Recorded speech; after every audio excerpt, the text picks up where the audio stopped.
Hi everyone and welcome to day 3 of our workshop known as Cite It or Blog It. And for today's tutorial I'm going to show you how to create a general classroom blog. For this tutorial I've chosen to use Fliply, which is a free site that allows you to create classroom websites for personal use as well as for academic uses, and it also gives the users the opportunity to create blogs as well. Since I already have an account, I'm going to go ahead and log in.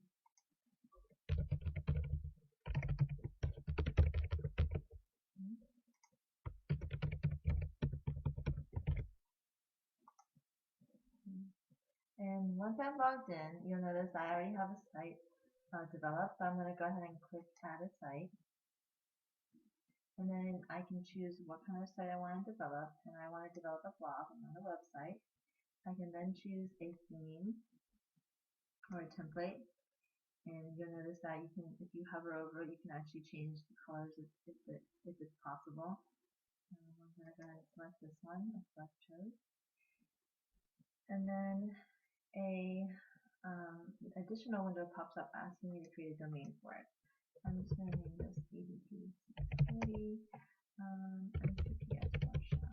Okay, and if the domain is free, then there's a green check mark next to it. And then I hit the continue button, and now the actual blog itself is up. And this website is actually very intuitive and easy to use. It's very user friendly. So for example, if I wanted to change the name of my site, I could just, if I hovered over it and highlight it, I can go ahead and just actually start typing and changing the text. So I can write this as MCTS blog, okay, for example. And because this is already a set template, you can't actually change the text, okay, like the font. And then let's say I wanted you to also notice on the right hand side here, there's already a structure in terms of how your blog is organized. You can write information about yourself as the author. Again, if you just click into the box, you can actually start typing things like, for example, I write my name. Oops, you can see that. Okay. I can also, there's options to have all my postings archived. There's an option for categories, and I'll go into a second about what that means. For this tutorial, let's go ahead and walk through how to create a post. So if I hit the button New Post, I can now actually publish something to share with my students or with my audience. So I can write, for example, today's day 1, and it's saving. And then here, it says drag elements here. You can click any of these elements here on the far left-hand corner to be included in your blog posting. You can actually even embed your own code, polling, contact form survey, a video or an audio recording.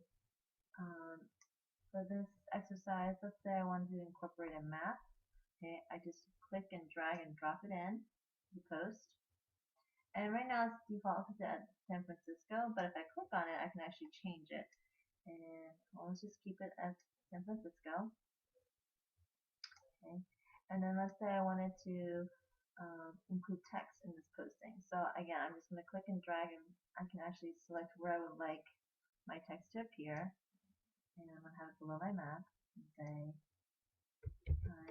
and to start typing, I want Bay Area.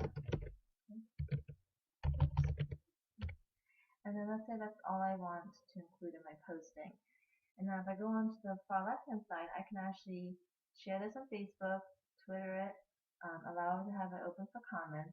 I can also add it into a category. I don't have any categories at this moment, but I can actually add them now.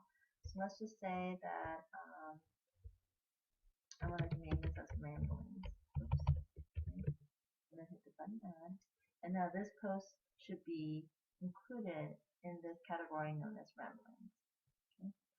And then after I've done creating the actual posting, I'm going to hit the Publish Live button. It's going to double check to make sure I want it to be included in that domain. I'm going to hit Continue because it's correct. It's publishing. And then I'm just going to click on this link because that's where my current posting is being published. And you'll notice that this is my blog. And earlier we had created the category ramblings. Prior to creating it, and when we first started initially working on this blog, it didn't have any categories. And then we added it. If I click on the term ramblings, you'll notice now that my posting also appears under there as well. And that kind of just sums up how to create a classroom blog. Hopefully today's tutorial was informative and that you'll go ahead and start creating your own to deliver effective instruction in your classroom. Thank you.